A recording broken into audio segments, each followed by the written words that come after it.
Alfred Hitchcock was Hollywood's master of suspense. And this quaint schoolhouse, located in scenic Bodega Bay, California, became the setting for his 1963 film, The Birds. He would always choose places that were of interest and that would have a mystique about them.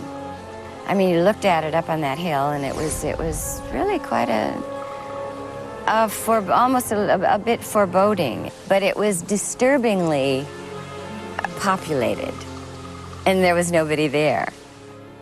For years, others have felt what Tippi Hedren and the other cast members sensed. This building is haunted. Oh, there are bumps on the wall, voices in the hallway, sounds on the stairs. Sometimes I hear a woman singing, or maybe it's a little girl, I don't know. Built in 1873, the school sits quiet above this picturesque coastal town. On the second floor, a large open space, a congregation hall for the community. They used to hold plays upstairs, and they'd have dances and things like that, and then it kind of dwindled down. The school closed down. The students moved on. A playground stands empty now. But there is something strange happening here. I was alone and was working at the typewriter. There was a slow rap on the kitchen door upstairs. And I stopped typing, and then I saw the doorknob turn. I heard kids playing in the schoolyard, and it didn't faze me at all because I'm a teacher and I'm so familiar with that sound. And of course, I knew that there were no children here and hadn't been for a long time. When the town decided to sell the school, the Taylor family moved in and refurbished the historic building. From the beginning, they were aware that they were not alone. When I was 12, I was sat on scaffolding 5 tiers high and actually painted under the eaves of the building.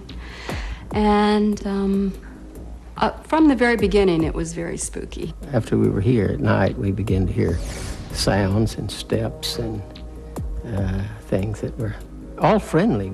I did see an apparition a few years ago, a little girl, and she actually spoke to me. She said, "Hi!"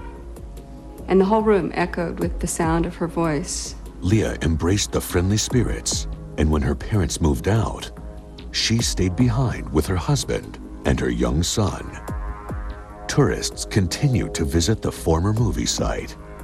One visitor came face to face with a ghost, prompting a call to Christopher Chacon and his team of paranormal investigators.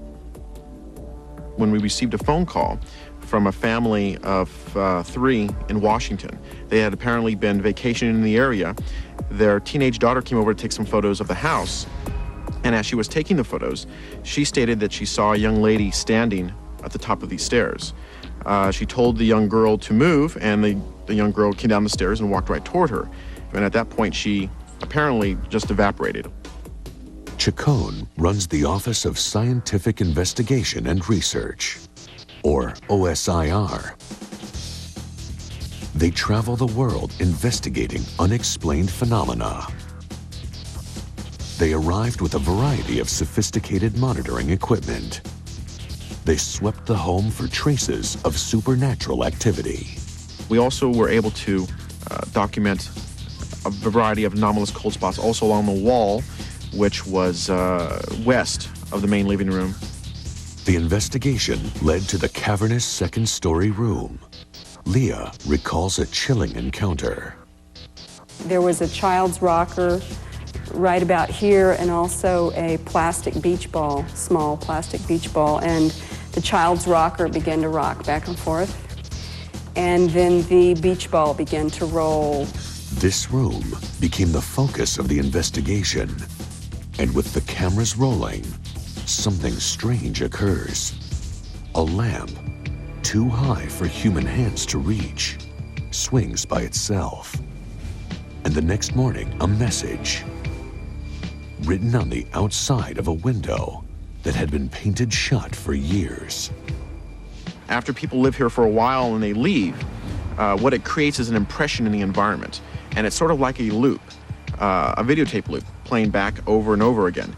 I think it's a residual energy of some kind. How that energy is maintained, I am a physicist, but that physics doesn't have any explanation for that. Leah and her family are convinced that they share a house with otherworldly entities, but they aren't afraid. They believe these spirits have returned to haunt the place where they were happiest.